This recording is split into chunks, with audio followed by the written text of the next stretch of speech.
I also made the case for owning Bitcoin, the quintessence of scarcity premium. It's literally the only large tradable asset in the world that has a known fixed maximum supply. By its design, the total quantity of Bitcoins cannot exceed 21 million. Bitcoin is the hardest money that has ever been invented. If you don't have my private key, you cannot spend my Bitcoin, period. And this is the power of Bitcoin. It's the first time we figured out how to create true property that you can take possession of with full custodial rights. Hey, what's going on, everyone? Welcome to Solo Rip number 18 here of Talking in Bits podcast. This side chain, make sure you go check out last week's main chain episode. That was with Shane Larson out here in Austin, very first one in person in Austin. Love the conversation that we had about, basically taking ownership in your life. A lot of a topic that is discussed by many, but practiced by the few, if that makes any sense. So please go check that out. Welcome you back to episode 18 here of the Solo Rip. Remember, these are smaller, more concise episodes, and they're really designed to just give you some ammunition, give you some something to talk about when you go out to these birthday parties, to these barbecues, because we know the weekend is the time where we actually go and get to hang out company and get to go do the things that we can't do during the normal week. Also, there's a gazillion Bitcoin podcasts out there, right? And they're all out through the week. They're all spread out, including Talking in Bits. It's very hard to get some time in there in the weekend when we have our little early morning, drive to the grocery store, drive to the farmer's market, whatever it is that you do in the weekend. It's much easier to get these small, concise ones in there. So that's what the Solo Rip is meant for you to be able to absorb, along with hearing me rant, which for some people, for some reason, people love. I love to rant because I'm super passionate about this stuff. Have been for the better part of 2 years now. So my pleasure, and very grateful to be able to share my my frustrations with y'all. First rainy day here in Austin, by the way. I've been here about 3 weeks or so, and I haven't had a lick of rain yet. It's been pretty droughtish, and got a nice thunderstorm rolling by. Summer rain. It's my best Carl Thomas impersonation. For all y'all, check out Carl Thomas's Summer Rain. Oldie but a goodie, and I just butchered it, but that's what it feels like. Nice little summer rain day here. It's also BitDevs Day, depending on when you're hearing this. I know these are Saturday episodes, but getting ready to finish this episode up and go into BitDevs, which is an awesome meetup. The very best one here in Austin, if you were to rank them, but there's a lot of them, and there's more and more coming every single day, kind of every single week, if you really think about it. So shout out to Austin and everything they got going on out here. I'll be there. So I'm going to go through a few topics here and there. I'm just going to rant on a few. Some of them I'll stick on for a little while. Some of them I won't. The very first one, let's start with the comical stuff here. I think they must be trolling. And what I mean is the IRS sanctions. So they brought on, let me get the exact number here.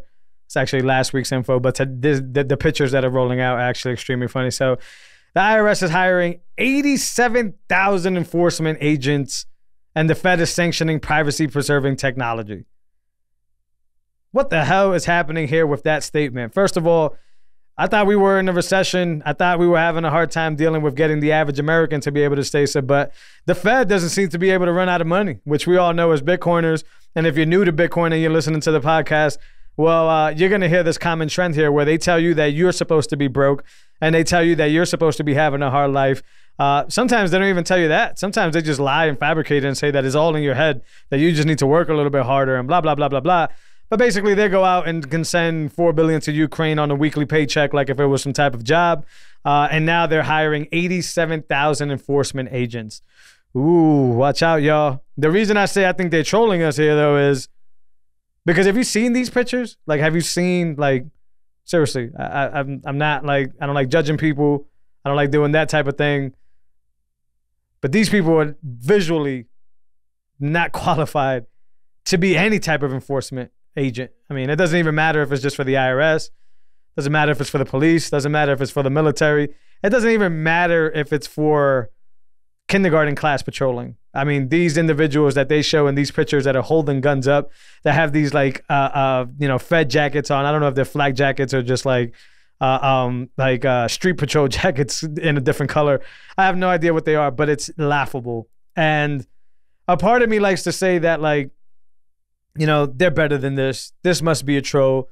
Must be a way to lower your sense of security, to make you think that they're not really doing more than actually doing. This is just benefit of the doubt. But then the other side of me and historical action tells me they're just fucking stupid. They're just dumb. Continue to show how dumb they are. Continue their fantastic ability to be able to spend more and more money on stupid shit.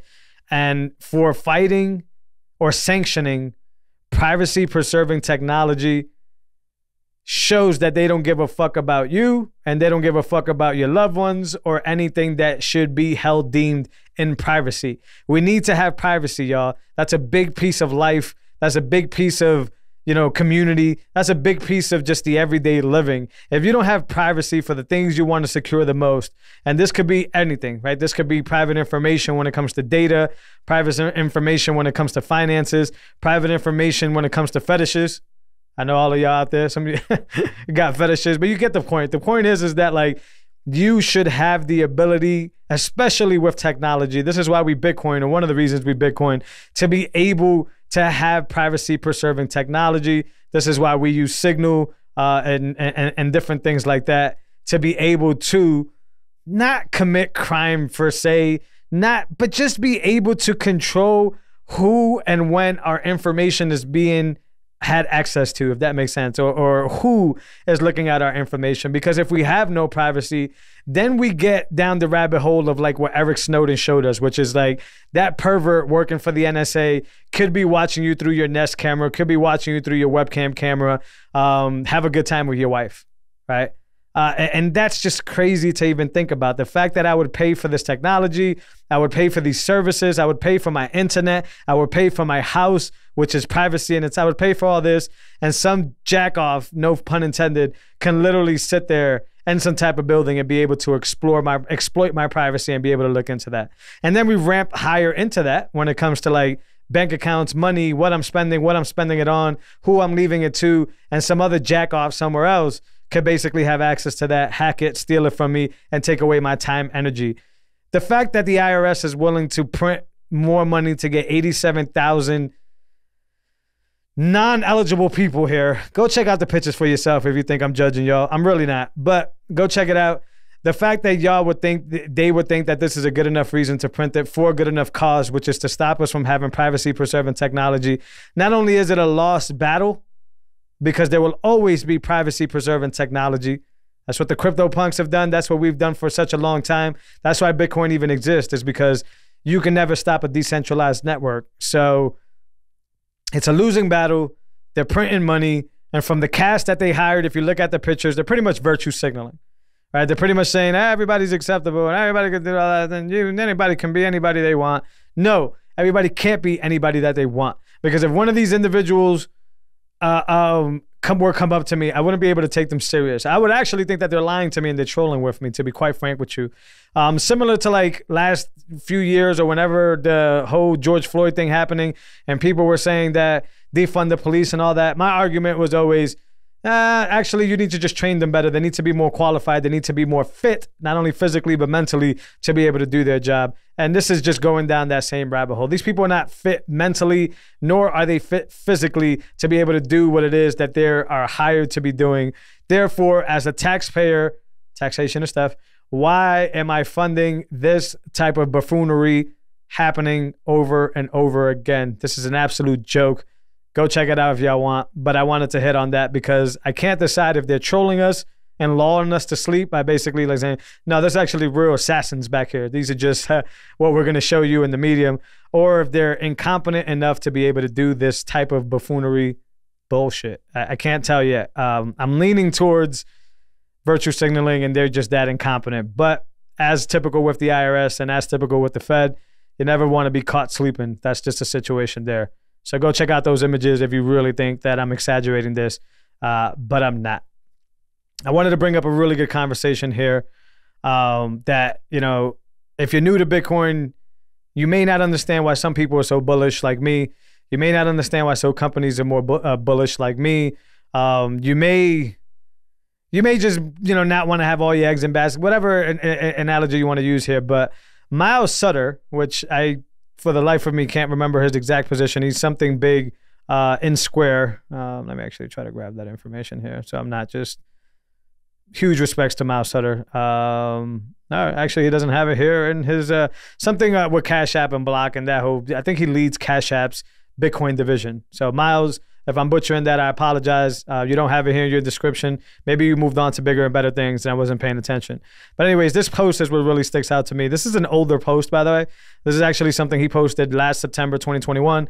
But like, boy, when I was reading through this, first of all, what got me here is Miles also has another great thread about how Bitcoiners shouldn't just disregard what's happening over in the ETH community right now. And, I won't get too into that. Tornado Cash, a bunch of OFAC sanctions from companies, basically proof of stake showing that proof of stake doesn't really work out. There's a whole long, back and forth with Ethereum people and Bitcoiners on whatever. But I really like Miles' stands here because he's right. What got me down this rabbit hole that I'm about to go in, and just a TLDR is we need to pay attention to what they're doing wrong so that we could try to avoid these things as well. Now, the easy answer to that thread is proof of work won't fall into the hands of what proof of stake falls into. But you never want to say never. You still want to learn from the defeat of others or from the demise of others so that you don't make those same exact mistakes, especially when the changes in Bitcoin are so massive. I can't even say the word, but you know what I mean. The implications of these changes are massive. So, that's not what I'm going to talk about here, but that's the thread that got me into this thread. But I'm just going to read here verbatim. Bitcoin and crypto, I hate that I use that word, but I still get the point. Bitcoin and crypto are inevitable. For y'all that don't know what inevitable means, is it's only a matter of time. This isn't a question of if, Bitcoin is going to be currency or is going to be that number one standard. It's inevitable. The continuation of the United States of America is very much less so. This is something that may frighten some, may invigorate others, may, stir something up in some. But the point is that the United States of America, as we see them, right? There's this civil union where we can just kind of just go from, Massachusetts to Texas like I did and just drive by and be able to be a union and be able to be, that doesn't necessarily have to be the case, especially if the money continues to do what the money do and the Fed continues to do what the Fed do. There could be an environment where you're trying to cross over to a different state and the state just says, what the hell are you doing here? This is no longer a union. You need XYZ, blah, blah, blah, blah. He goes on to say, and yet where the U.S. goes on crypto, so does the fate of the nation, right? So we have so much talk about, what Lummis is doing and what other politicians are doing, and just the sheer distance, going back to this whole IRS freedom protection shit, the whole distance that they are far removed from what Bitcoin is and what Bitcoin can do to this country and politicians are. This is the fate of the nation here, right? He goes on to say, it's so blatantly obvious. My simplest friends from growing up understand it. He goes on to say, which is why it's so frustrating to watch these Luddite bureaucrats theoretically debate and performatively posture on a topic they know nothing about, both technically in its implementation and forward-looking in its implications. That rung out to me so damn much. It's crazy that we could watch the demise of the closest thing we've had to the Roman Empire, which is the United States Empire, nation, whatever you want to call it. The fact that we could watch the demise of this happening in front of our eyes, and the solution, or the biggest piece to the whole solution, is Bitcoin, is fixing the money, is fixing the confidence of this nation, is fixing everything patriotic that we've come to believe. Right? The sovereignty, the ability to be sovereign, all of this stuff can be saved or cured and get closer to saving by what these bureaucrats do when it comes to the position of Bitcoin. I don't care about the crypto side of it. That can play a part in certain other markets and certain other things, but Bitcoin and specifically, what the TLDR of that is that this is immediately underneath their nose. This problem, this issue that plagues so many Americans and plagues the division in this country and most of the problems that we have. Remember, fix the money, fix the world is right there underneath their nose, and they refuse to do anything about it. Why? Because Bitcoin is fair. Why wouldn't they want fairness? Because they're lining their pockets every single day with your sweat equity, with your parents' sweat equity, with all of our sweat equity, because they can do whatever they want to line their pockets and continue to print more. They want more real estate portfolio exposure, print more money. They want more stock market, like Nancy Pelosi pieces and ETFs and all that, print more money. They want to own more, print more money. They want to hand down to their children, print more money. But when they print more money, they take it away from you. They starve you. They starve your children. They starve what's coming up. They starve your food supply. They poison you every single day. They have control of this. So why would they want to give up power for fairness?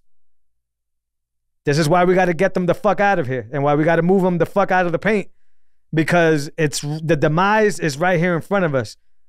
They're going to continue to seek power until this thing goes all the way to the fucking ground, because they're building their safety nets. They're building their land. They're building everything that they need to at least survive for some time. Meanwhile, they're starving you, me, and everybody I know to death, right? So that they can prepare themselves for what they know it's about to come, which is the inevitable deconstruction of the most powerful nation in the last however many years. Once again, why do we Bitcoin? Why do we seek sovereignty? Why should you have, everything I've talked about in this podcast? I've had people talk about, self-defense and being able to have weapons and being able to take care of your family. I've had people talk about the benefits of Bitcoin when it comes to the savings, to the safety net, to being able to pass that over to your children. I've had people come and talk about, food, and I've had Slim on the podcast, and Slim's Beef Initiative, which is, making sure that you know where your food is coming from and be able to know those that market, be able to shake a rancher's hand, be able to do that, right? The sovereign aspect of the human being needs to be detached here, because this thing is going down to crumble. Not only is it better for a civilization to be sovereign, but it's now becoming the safety net that we need in order to survive in what's to come. The Wild West, the inevitable downturn of what this is. The ability that one day you may not be able to drive over to Florida to your vacation house and have a good time without having some type of approvals from Florida. Right? Because it is no longer the United States, right? And some positions you're better than others. You may come from where I come from in Massachusetts, where they're literally stealing your backbone with the highest tax rate ever, right? With no stability there, right? And then you could come to places like Texas, which, have you seen in the news in the last previous years, literally have the power to secede and be able to sustain itself. Be on the right side of history, y'all. These politicians are not going to come around anytime soon. And if they do, they have the ability, because of the way this bullshit-ass system is set up, to either build it for us or destroy it for us. And it kind of seems like they're setting on the road to destroy it for us. Be prepared. This is why we Bitcoin. This is why that IRS previous conversation is a bunch of nonsense. So just to kind of continue on here, the Beef Initiative. The Georgia conference is coming up September 16th to the 17th. I know it's difficult, especially with what we talk about, with things being hard to kind of get yourself out there. But at the very least, get yourself out there and stay close to the media that Texas Slim Media is pushing out, that Texas Slim himself is pushing out, that this podcast continues to push out, because that's your pulse. That's your real news. That's what's really happening. There's a clip of Slim going around saying that the genocide that they're doing on these kids with this food, it's a real fucking thing. I have kids. You may have kids listening. It's very important, right? So make sure you check out things like that. That's Signal. Those are the initiatives that you should be focused on, along with Bitcoin and the longevity of Bitcoin and the attack vectors of Bitcoin, right? Which is what Miles was talking about, which is what ETH is going through, which is what we need to avoid, which is the decisions we need to make and continue to make, and the developers continue to make. But it also comes down to us sovereign. Do you want to get up in the morning and work out? Do you want to delay gratification and actually, not buy the junk? Right? Do you want to take care of yourself? Do you want to meet get introduced to the market? Do you want to meet the rancher? Do you want to have real sound food, so that these conglomerates that are lining their pockets and these politicians that continue to eat off your back don't continue to force feed you their bullshit? That social dilemma, this is kind of pivoting, but it's along the same lines. That social dilemma thing on Netflix, where they talked about Netflix, all I got from that is a bunch of tech CEOs don't even allow their kids to consume their poison. That means that the CEOs of Google don't want their kids Google searching. That means that the CEOs of Facebook don't even want their children or the employees of Facebook using Facebook. That's a sign, y'all. It's the same thing with food. These food conglomerate people will serve this shit to you and won't even do it. These COVID manufacturers, will fucking get fake shots of water, saline vaccinations on TV, but then force you to take the poison. We got to be smarter, y'all. We got to be better, y'all. We got to be stronger, y'all. We got to be more sufficient, y'all. This is a call to action, y'all. People think I'd be like mad at them. I'm not mad at y'all. I'm just saying, wake up, y'all. I got to talk to myself through this every day, right? It's important that we notice these things and that we continue to see these attack vectors from all over, and we become more sovereign and sovereign every single day by the actions we take, by the way. Me coming on this podcast doesn't really do much of anything. I got to go ahead and take some action, and so does everybody else that's listening, and so do you for your family members, et cetera, et cetera, et cetera. And if you're not there yet, it's not an overnight thing. It's just a continuous roll thing. You're not supposed to, completely change the way you eat overnight. That's very difficult. But you could change small things about the way you eat to eventually knock down that domino. Then you can change the way you save, right? From fake money to real money and all these things. You can educate yourself, especially with shows like this. And from what I said very early on, the Bitcoiners there's podcasts everywhere left and right. There's education everywhere left and right. There's value for value everywhere left and right. You can not only listen to this information, you can actually keep this information coming by providing and by helping, right? And this information is free, unlike the gurus who want to sell you these courses and want to do all that stuff.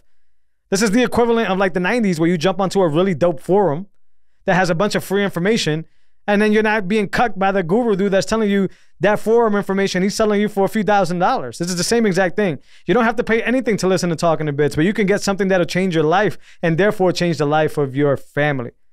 And that's empowerment in itself. If the information, the product, the value is real, it shouldn't be behind a paywall. You should decide what it is that is valuable to you. That's the value for value world, and that's the way of the future. That's the way it has been, right? Only when fiat came did that come get fucked up. So pay attention, y'all. Be clear of the attack vectors and do your very best to consume information to allow yourself to be enlightened and be liberated, not only mentally, physically, and all the other criterias, and be able to pass that on to your family. That's super important to me. This is why I stress this stuff every single episode, and this is why y'all should pay attention. There's a lot of signal out there, but there's a lot of noise as well, and you got to be extremely careful about that mixture there.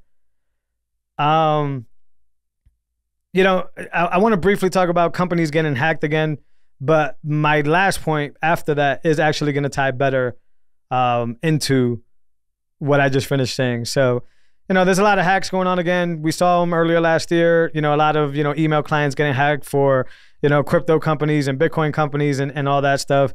One thought that I have here is this has to be bigger than just the average hacker. I mean, it could just be the average hacker because these businesses are lucrative, right? This is the new space. This is the new arena we're heading in. So it's a honeypot. There's a lot of, value in being able to hack these systems. But the sophistication of these crimes and the pattern of these hacks and these breaches seem to give me something fishy. I don't know if it's exactly the Fed. I don't know if it's an organization of the Fed. I don't know what it is. But keep your eyes peeled on the attack vectors, because not only what I just talked about, physical, mental, all that, but like technology-wise, make sure you're encrypting your messaging, back to privacy, securing technology. Make sure you're using things like LastPass, right? That's one of my favorite things. I don't know if LastPass is the best. I can already hear a Bitcoiner out there tell me, you can use this. Maybe so, but LastPass is really good at what it does. Just make sure you're generating really crazy passwords that you could then encrypt, and then you can, call upon whenever you need them. That's very important, but keep your information as safe as possible. And that's all you can really do for that attack vector. But the sophistication and the pattern here makes me think that this is a lot more than just your typical hackers, right? Nation state attacks, things like that, state attacks, things like that of nature. I want to bring up my last point here. This is back to ownership. This is back to being able to take care of yourself and take care of others. Don't let anybody ever tell you that you need to do less, right? That's a fear tactic from other people. That's them basically telling you to do less because they're worried that you're doing more than they are, right? Especially if you have loved ones, kids, a family to take care of. You do whatever your flow is more comfortable with you. And everything will play itself out the way it's supposed to do, right? Because what the situation that I'm trying to point out here and highlight here is that at the end of the day, whether it's early, God forbid, whether it's later in life, eventually you're going to have to make that call of, did I do my very best to provide and prepare those that I care about the most in every given situation. And if you took the advice of others that tell you, nah, man, you need to slow down, or you're doing too much, or any of that arena that's telling you not to be who you are, you need to disregard that advice at all costs, because that shows a lot more about them than it shows about you. And once again, it's not that they have malintent for you, is that when it comes to it, you're going to have to answer to yourself, and they will be nowhere around for you to be able to, for them to be able to answer for you. When life comes calling, you better be ready to say you put in your all, right? Because life is not going to care if you say to it, oh, somebody smarter than me, or somebody, told me that I'm doing too much, so I slowed down and now I'm not prepared. Life is unforgiving, sort of like Bitcoin is unforgiving. And once that transaction has been broadcasted, once you chose to slow down, you can't call it back. It lives forever. So this is just a piece of advice, and this is for everything. If somebody is telling you to slow your roll or not be who you are, you disregard that immediately and you put the pressure on. You make sure you are who you are and you're comfortable being who you are, and you spend your time doing the things that it is that you want to do, and everything will play itself the way it's supposed to. And when life comes calling, when life checks that block out and looks for that transaction, you're going to be able to verify that transaction and say, that's exactly what it is that I wanted to do. Just remember that, y'all. Signing off for episode 18, Solo Rip 18. You guys know where to find us. If you want to give us some value, if you get any value from this podcast, please feel free to catch us on any other Podcasting 2.0 apps. There's a lot of them out there. As you well know, my favorite two are Breeze and Fountain. You can give us a boost and let me know what you think. You can contribute to the show, because Talking in Bits, in case you didn't know, is a decentralized podcast. What that means is if you contribute to it, you don't need a permission slip to do so. You can contribute topics, you can contribute art, whatever your expertise is. Come talk to me, and I'll figure out a way to get you some split and get you some sats. Pure decentralized value for value. That's what Talking in Bits is. And I want you guys to participate and make this the best podcast in the space. Not so much for me, but for all of us. And to be able to push the other podcasters as well to step it up as well. Because if you're going to give a creator your time, it better damn near be worth it. Check us out on Podcasting 2.0. If you want this 4K content, which I actually avidly work very hard to produce because I care about that type of content, Bitcoin TV. I was going to say something else. Bitcoin TV is where you can find this content. If you haven't made your way over to the Bitcoin standard of media, then, what are you waiting for? Come to catch up. So if you're on Spotify, if you're on all those other places, you're going to need to try to advance that because you want to contribute to the cause. Value for value. Bitcoin TV, value for value. You need to give that to that if you want to see those standards shine and become the supreme. But if you're there, do the old school typical stuff. Rate, subscribe us, leave a comment, share. Those stuff really help us get the signal out and really help us spread like a virus, if you want to use that analogy. And that's what we want to do here. We want to get this wisdom out to everybody. As always, I appreciate y'all, and I'll see y'all on the main chain. I got some exciting episodes coming up, and I'll see you in next week's Solo Rip to give you guys some more ammunition. Appreciate you guys as always. Later.